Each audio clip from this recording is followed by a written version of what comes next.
I really have to drill holes in the floor of my brand new building. Hey, everybody, Tim here, GraymanPOTA, amateur radio call sign, November Whiskey 9 Foxtrot. Well, spring is here. Sun is coming out. It's warming up. Actually, we've had a couple nice days, close to high 70s, close to 80 degrees out here, which is kind of seasonably abnormal for this time of year. But you know what? I am not going to complain, and I am going to take it. But what that means is it's time to start doing some of these projects that got shut down over the winter.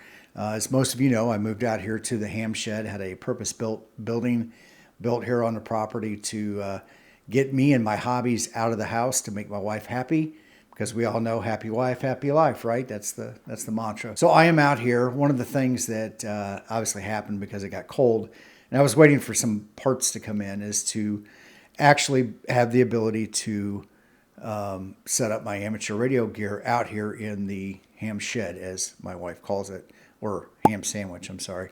But out here we've got a 45U rack. And that's where the most of the equipment is going to be based. Now this is a 2-post rack, and one of the things I've got is it's going to tip, right? It's got a wide base down here, and it's got holes in that base, and it's meant to be secured to the floor, to the deck. Now this came out of a data center, so concrete floors, sometimes they're raised floors. It just depends on what the application is. But here in the building, I am on a crawl space, and I have got a vinyl plank floor.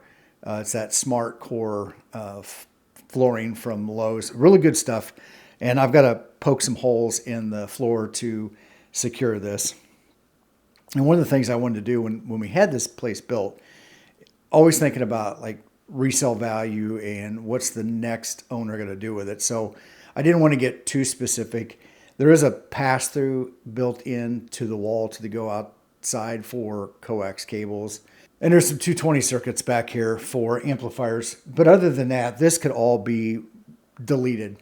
I think the word is deleted, and could be made whatever. These outlets can be turned back over to 110 just by making some changes in the circuit breaker box. But I've got to do this. Now, the one thing I did think about is that if this were to come out, what's going to happen to the flooring? There's going to be 4 holes on it, and most likely this is going to potentially damage the planks anyways, just by being secured down there. The question I have, and I'd like to know from you guys, let me know in the chat, anybody that does this flooring, it does float a little bit. And I know it kind of shrinks and contracts compared, based on the temperature. Being on a crawl space, it's got to have some cold underneath it. My question is do I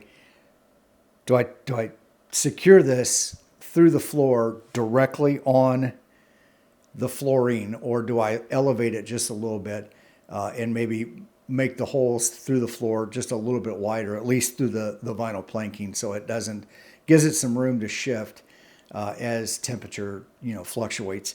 So that's my first question. I got to get over the fact that I got to poke some holes in the floor, and that bothers me. But the one thing that I did do when I had them put the flooring in here is to make sure that this corner was the very last part of it. So down the road, when this thing comes out, somebody can come through, lift up this flooring, plug those holes, put some flooring down. And I bought extra flooring just for that. So there's some of that there. There's not that try to have to, oh my God, we got to redo the whole floor because we have a mix match or whatever. So got that available. And hopefully, at least in my lifetime, I won't have to deal with this again. Maybe my kids will. No. So, but that's that. So let me know your thoughts down below on this. If you have any questions or comments, please put those down in the comment section below. If you liked this video, please hit the like button. Share this video with your friends. And if you haven't done so already, please subscribe to the channel. And until we have an opportunity to meet on the air, I have a video right over here that you might be interested in.